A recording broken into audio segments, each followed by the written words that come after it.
All right, so let's move to a little bit of basketball, All the right. basketball scuttlebutt, we'll call it. So we're moving from basketball, then we're going to be probably 2K for the rest of the day, guys. Right, basketball scuttlebutt.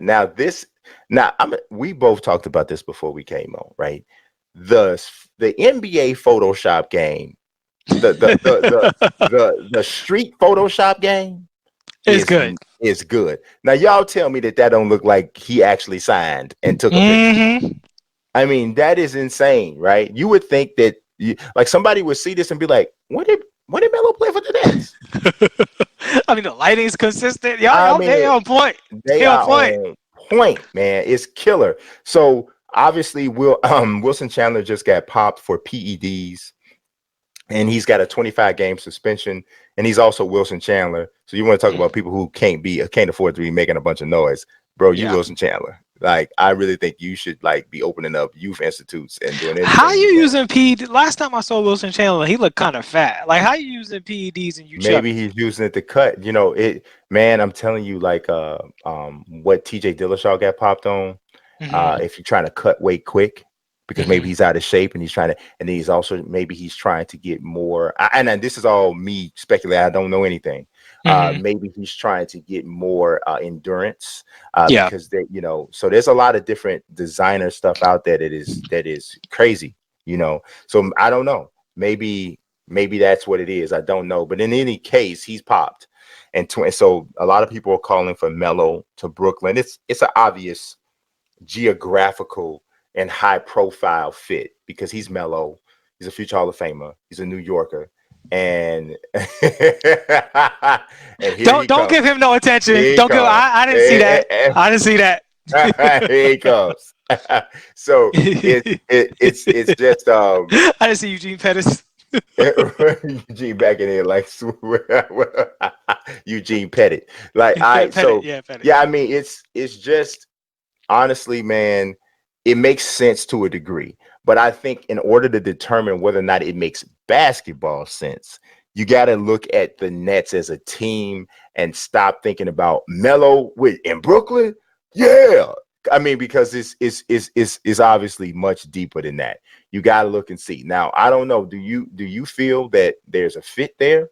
I do. I actually thought there was a fit before. Mhm. Honestly, the Nets could have picked up Melo last year Yeah. because they're weak at that position and they're weak at scoring from that position. And until Durant comes back, it's going to be because they have a lot of guys who can shoot.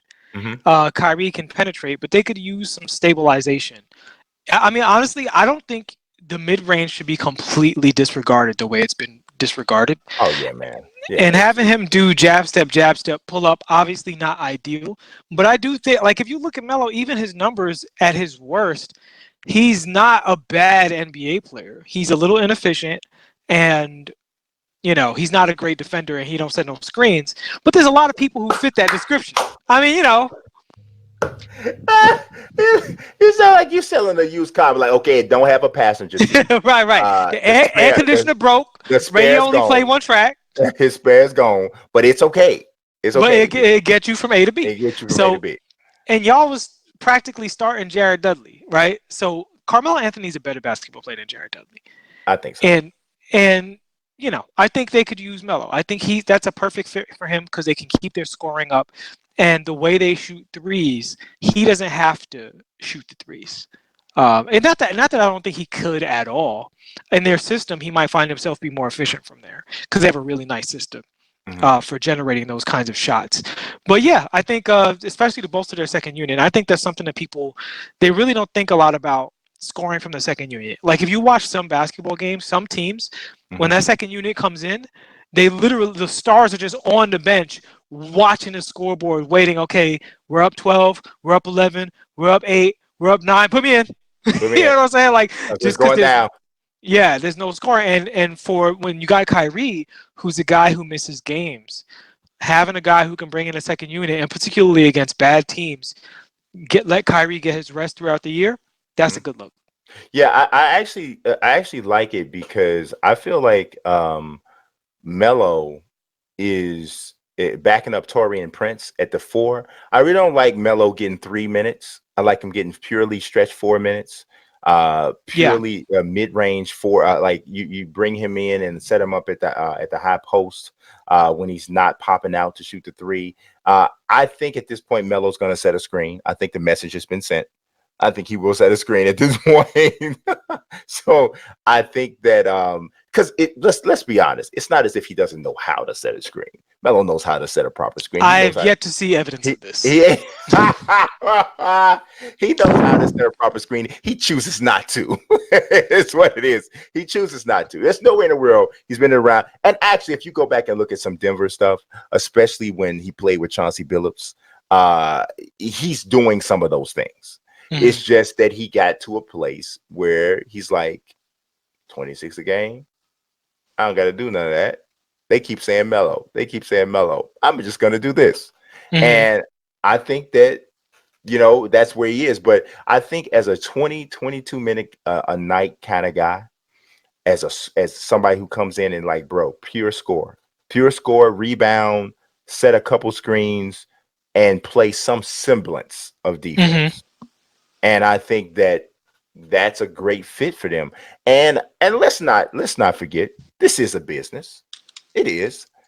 Kyrie, Kevin Durant, and Carmelo Anthony on the same team is Oh, they're gonna sell some jerseys. They're gonna sell yes, some Melo yes, jerseys. In yes. Brooklyn, they're In gonna definitely sell Brooklyn, some Melo look at that jerseys. picture, man. Did you see it? How natural does that look? Like that Mhm. looks like, yeah. You know what I'm You, saying? you know, you know who Melo reminds me? He's like the lesser of the Morris brothers. You know what I mean? Like I think he can still be better than that guy. I don't know which one is the bad one, Markieff or Marcus, but the Yeah. bad one, not the Boston one, the other one. The bad twin. He's The not bad bad, twin. but I think Yeah. Melo can. One of them's better than the other. Yeah, and Melo's about where that guy is. Yeah. I A mean, little better, a little better. He can be a at little better. 1989 said, "Can we stop acting like Melo is from New York?" Yeah, everybody knows he's from Baltimore, but I believe he grew up. Part of his childhood is in New York. Part of his childhood is in Baltimore. He was born in, I believe, in New York, and he was here until he was almost 10 years old. So Then it's he the went other to way Baltimore. around. It's flipped. He was Yeah, born in New York and then went to Baltimore around 10 when he was 10, right? So he yeah. actually is from New He's York. from New York. Yeah, he's from He New was York. raised in Baltimore, or partly raised in Baltimore. So yeah, I mean, let the man claim wherever you want to claim. Like sometimes people be take it like it's a there's a Nigerian heavyweight prospect who doesn't allow anybody to say that Anthony Joshua is from Nigeria, even though I'm like, bro, man, chill, bro. Like, why other black folk trying to take other black folk blackness from them? Like, It happened all. It's sad. stop It's it, sad. bro. Man, gee whiz, what is wrong with you? Calm down, little fella.